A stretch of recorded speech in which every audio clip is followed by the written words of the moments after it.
आणि यानंतरची अतिशय एक मोठी बातमी, नंदादेवी जहाज आता भारतामध्ये पोहोचलेले। होमरूज मधून जहाज गुजरातच्या बंदरावरती आलेला आहे। नंदादेवी जहाज हे अखेर भारतामध्ये दाखल झालंय। गुजरातच्या बंदरावर हे जहाज आता पोहोचलेलं आहे। नंदादेवी जहाज हे भारतामध्ये सुखरूपरित्या परतलेलं आहे। हे जहाज कधी भारतात येणार याची उत्सुकता लागलेली होती आणि अखेर नंदादेवी जहाज हे आता भारतामध्ये पोहोचलेलं आहे।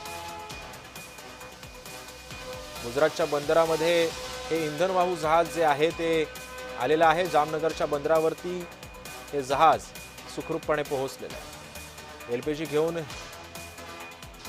हे जहाज आता भारतामध्ये दाखल झालंय। एलपीजी गॅसचा मोठा तुटवडा सध्या देशभरामध्ये झालेला आहे आणि याच आखातातून हा गॅस घेऊन हे जहाज सुखरूपरित्या भारतामध्ये पोहोचलं आणि या संदर्भामध्ये अधिक माहिती जाणून घेऊयात। निवृत्त लष्कर अधिकारी lieutenant colonel Satish Dage sir आपल्या सोबत आहेत। सतीश सर, अखेर नंदादेवी जहाज हे भारतामध्ये पोहोचलंय। एलपीजी गॅस घेऊन येते। इंधनाचा तुटवडा पुढचे काही दिवस तरी आपल्याला जाणवणार नाहीये, मात्र हे युद्ध अजून किती दिवस अजून चालू शकतं, काय माहिती आहे?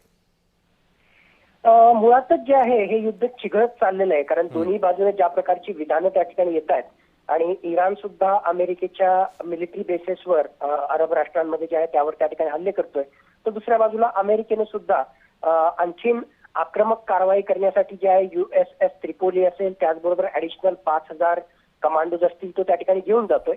पण माझ्या मते एकूणच सगळं चित्र पाहता विधानं आणि प्रतिविधानं त्या ठिकाणी होत आहेत, हल्ले प्रतिहल्ले होत आहेत, पण त्याची तीव्रता माझ्या मते कमी होत जाईल आणि लो इंटेन्सिटी कॉन्फ्लिक्ट जे आहे एक प्रकारे जे आहे पुढचे कित्येक आठवडे ड्रोनच्या माध्यमातून इराण त्या ठिकाणी लढत राहील। पण असं जरी सगळं असलं तरी ज्या प्रकारे डोनाल्ड ट्रम्प यांच्यावर दबाव वाढतोय, अंतर्गत दबाव, कारण तिथल्या लोकांचा अमेरिकन जनतेचा सुद्धा दबाव आहे, त्याचे स्वतःचे नाटो सदस्य राष्ट्र जे आहेत ते त्याच्यासोबत स्ट्रेट ऑफ होर्मुझ मध्ये सामूहिक पेट्रोलिंग करण्यासाठी त्या ठिकाणी तयार नाहीत आणि एकूणच जे आहे मिलिटरी ऑब्जेक्टिव्ह मोठ्या प्रमाणामध्ये अमेरिकेने त्या ठिकाणी हासिल केलेले आहेत। म्हणून मला वाटतं विजयी मुद्रेने जे आहे डोनाल्ड ट्रम्प यातून बाहेर पडण्याचा त्या ठिकाणी प्रयत्नरत त्या ठिकाणी राहतील। एखादं पाऊल मागे म्हणजे इराणच्या विरुद्धचे काही सँक्शन्स मागे घेणं असो किंवा अशा काही गोष्टी त्या ठिकाणी येऊ शकतात, पण तरीही याला काही दिवस लागतील, लगेच काही असा प्रकार त्या ठिकाणी होईल असं त्या ठिकाणी दिसत नाही।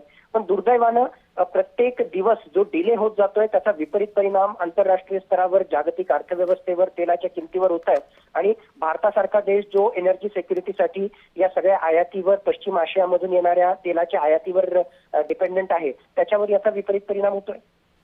पण सतीश सर, आता आणखी एक अपडेट अशी समोर आली होती काही मिनिटांपूर्वी की तेलाच्या विहिरी सुद्धा 5 मिनिटात उडून देऊ शकतो असा इशारा इराणला ट्रम्प यांनी दिलेला होता। काय साध्य काय करायचं? कारण हा वाद जो आहे तो इस्रायल आणि इराण या दोन राष्ट्रांमध्ये लागलेला आहे। याच्यामध्ये अमेरिका उगाच पडलाय असं नाही वाटत तुम्हाला?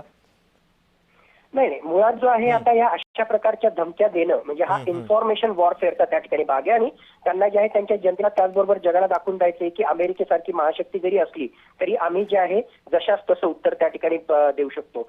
मुळात तुमचा जो मूळ प्रश्न आहे की अमेरिका उगाच या वादात त्या ठिकाणी पडला का, वर करणी दिसतं की इस्रायलच्या मागे तो त्या ठिकाणी फरफटत जातो, परंतु जे पश्चिम आशियामधलं तेलाशी संबंधित अर्थकारण आहे त्याचबरोबर डोनाल्ड ट्रम्प यांची मागच्या ऑलमोस्ट एक 14-15 महिन्यांमधली जी दादागिरी आंतरराष्ट्रीय स्तरावर आपल्याला दिसतेय आणि माझ्या मते मिसकॅल्क्युलेशन झालं, म्हणजे व्हेनेझुएला सारखं ज्या प्रकारे निकोलस मदुरोचं अपहरण त्या ठिकाणी केलं त्याच प्रकारे जबरदस्त मिलिटरी कारवाई करून पहिल्या 1 ते 2 दिवसामध्येच आपल्याला मिलिटरी ऑब्जेक्टिव्ह त्याचबरोबर इराणमधलं सत्तांतर करता येईल असा कयास डोनाल्ड ट्रम्प प्रशासनाचा असेल तो त्यांचा चुकला। पण असं जरी असलं तरी महत्वाचे मिलिटरी ऑब्जेक्टिव्ह अमेरिकेनं साध्य केलेच, पॉलिटिकल ऑब्जेक्टिव्ह त्यांचे साध्य झाले नाही पण महत्वाचे मिलिटरी ऑब्जेक्टिव्ह त्यांनी साध्य केलेले आहेत। प्रचंड प्रमाणामध्ये इराणचं त्या ठिकाणी त्याच्यात नुकसान झालेलं आहे, पण प्रत्येक दिवसागणिक हे युद्ध जे आहे डोनाल्ड ट्रम्पसाठी अवघड होत चाललेलं आहे आणि असिमेट्रिक वॉरफेअरच्या माध्यमातून इराण जो आहे अमेरिकेच्या अर्थव्यवस्थेला छेद देतोय आणि इथेच कुठेतरी जे आहे गोची डोनाल्ड ट्रम्प प्रशासनाची होते असं जर आपण म्हटलं तर ते चुकणार नाही।